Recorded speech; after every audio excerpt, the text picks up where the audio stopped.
Kadiyam paper మిల్లులో తొలగించిన 70 మంది పర్మనెంట్ కాంట్రాక్ట్ కార్మికులను తక్షణమే విధుల్లోకి తీసుకోవాలని రాష్ట్ర పర్యాటక సాంస్కృతిక శాఖ మంత్రి కందుల దుర్గేష్ డిమాండ్ చేశారు. ఈ సందర్భంగా పేపర్ మిల్లులో తొలగించిన 70 మంది పర్మనెంట్ కాంట్రాక్ట్ కార్మికులను విధుల్లోకి తీసుకోవాలని కార్మికులు గత 59 రోజులుగా పేపర్ మిల్ వద్ద ఆందోళన నిర్వహిస్తున్నారు. ఈ నేపథ్యంలో బుధవారం రాష్ట్ర పర్యాటక సాంస్కృతిక శాఖ మంత్రి కందుల దుర్గేష్ కార్మికులు చేపట్టిన ఆందోళన శిబిరాన్ని సందర్శించారు. ఈ సందర్భంగా మంత్రి మాట్లాడుతూ కడియం పేపర్ మిల్ యాజమాన్యం మొండి వైఖరితో వ్యవహరిస్తుందని అన్నారు. యాజమాన్యం వైఖరిని తీవ్రంగా ఖండించారు. ఈ కార్యక్రమంలో సిఐటియు జిల్లా ఉపాధ్యక్షులు టి అరుణ్, సిఐటియు జిల్లా ప్రధాన కార్యదర్శి బి పవన్, జిల్లా అధ్యక్షులు ఎం సుందరంబాబు, కర్రి రామకృష్ణ, కేవీపీఎస్ జిల్లా కార్యదర్శి జువ్వల రాంబాబు, పేపర్ మిల్ కార్మికులు తదితరులు పాల్గొన్నారు. వేతనాలు అక్రమ లాకౌట్ కాలానికి వేతనాలు, అక్రమ లాకౌట్ కాలానికి వేతనాలు, కార్మికులు న్యాయంగా పెంచాల్సిన వేతనాలు పెంచాలి, కార్మికుల కష్టానికి పడిన వేతనాలు పెంచాలి, కార్మికుల కష్టానికి తగినట్టుగా వేతనాలు పెంచాలి.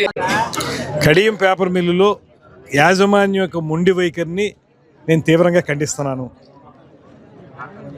ప్రభుత్వంలో భాగస్వామిగా ఉంటూ కూడా మేము ఈ మాట చెప్పగలుగుతున్నామంటే వాళ్ళ యొక్క మొండి వైఖరి కారణం. పరిశ్రమ బాగుండాలి, 10 మందికి ఉపాధి కలగాలి అనేటువంటి ఆలోచనలో మాకే రెండో ఆలోచన లేదు. ముఖ్యమంత్రి గారు కానీ ఉప ముఖ్యమంత్రి గారు కానీ ఆ మాట చెప్తారు. కానీ అందులో పనిచేసి ఆ పరిశ్రమ లాభాలకి కారకులవుతున్నటువంటి కార్మికుల్ని వారు పొట్టగొడతారంటే ఎవరు ఒప్పుకుంటారు? ఇవాళ వాళ్ళు న్యాయసమ్మతంగా వారికి జీతాలు పెంచమని అడుగుతూ వేజ్ అగ్రిమెంటు 40 నెలల క్రితం జరిగింది, ఇప్పుడు మళ్ళీ చేయట్లేదు అనేటువంటి మాట అడిగితే వాళ్ళ మీద వాళ్ళు జులుం ప్రదర్శిస్తున్నారు. సరే, వాళ్ళు శాంతియుతంగానే ఇప్పుడు ఒక స్ట్రైక్లో కూర్చున్నారు.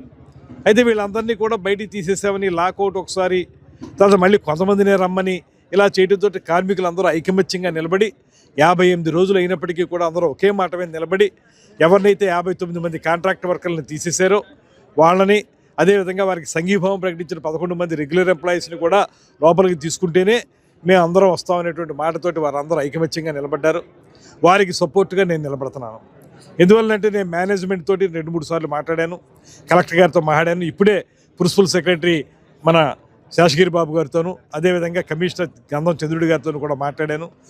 ఒకటే నా డిమాండ్, పర్సనల్గా నా డిమాండ్ ఏంటంటే ఖచ్చితంగా ఎవరినైతే 59 మంది కాంట్రాక్ట్ వర్కర్స్ని మీరు తీసేశారో వారిని వెంటనే విధుల్లోకి తీసుకోవాలి. వారితో పాటు వారికి సంఘీభావం ప్రకటించిన 11 మంది వారిని కూడా తీసుకోవాలి. ఈ రెండు ముందు మీరు ఫుల్ఫిల్ చేస్తే తర్వాత వేజ్ ఎన్హాన్స్మెంటు, వేజ్ అగ్రిమెంటు ఇటువంటి అంశాల మీద మీరు వాళ్ళు కూర్చుని ఏ రకంగా చేయాలో చేదురు, కానీ మీరు మాత్రం వీళ్ళు తీసుకోండి అని చెప్పడం జరిగింది. వాళ్ళేమో సరేండి మేము కన్విన్స్ అయ్యాం, మేనేజ్మెంట్ని కూడా కన్విన్స్ చేయడానికి ప్రయత్నిస్తామని చెప్పి వెళ్ళి ఒక రోజులో చెప్తారన్న వాళ్ళు 4 రోజులు టైం తీసుకుని మళ్ళీ వచ్చి నా దగ్గరికి మేనేజ్మెంట్ ఒప్పుకోవట్లేదు అనేటువంటి మాట చెప్పారు.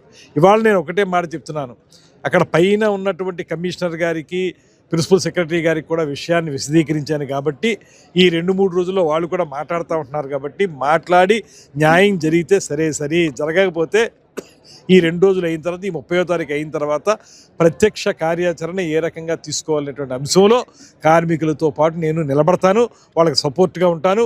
వాళ్ళ న్యాయసమ్మతమైనటువంటి హక్కులు కాపాడే విషయంలో నేను పూర్తిగా వారికి మద్దతుగా నిలబడతాను అనేటువంటి మాట ఈ సందర్భంగా చెప్తున్నాను. ఎప్పటికైనా మేనేజ్మెంట్ సరైనటువంటి విధానం తీసుకుని కార్మికులు న్యాయం చేయకపోతే మీరు చేస్తున్నటువంటి పొల్యూషన్, మీరు చేస్తున్నటువంటి పిఎఫ్ విషయంలో చేస్తున్నటువంటి తప్పుడు విధానాలు, మొత్తంగా పేపర్ మిల్లు నడపడంలో సిఎస్ఆర్ కాంపోనెంట్ అనేటువంటిదే లేకుండా కార్పొరేట్ సోషల్ రెస్పాన్సిబిలిటీ ద్వారా ప్రజలకు చేయాల్సిన కార్యక్రమాలు ఏమీ చేయకుండా మీరు ఎగేస్తున్నటువంటి అంశాలన్నీ ఏవైతే ఉన్నాయో వాటన్నింటినీ కూడా ఒక్కొక్కటి బయటికి తీస్తాం.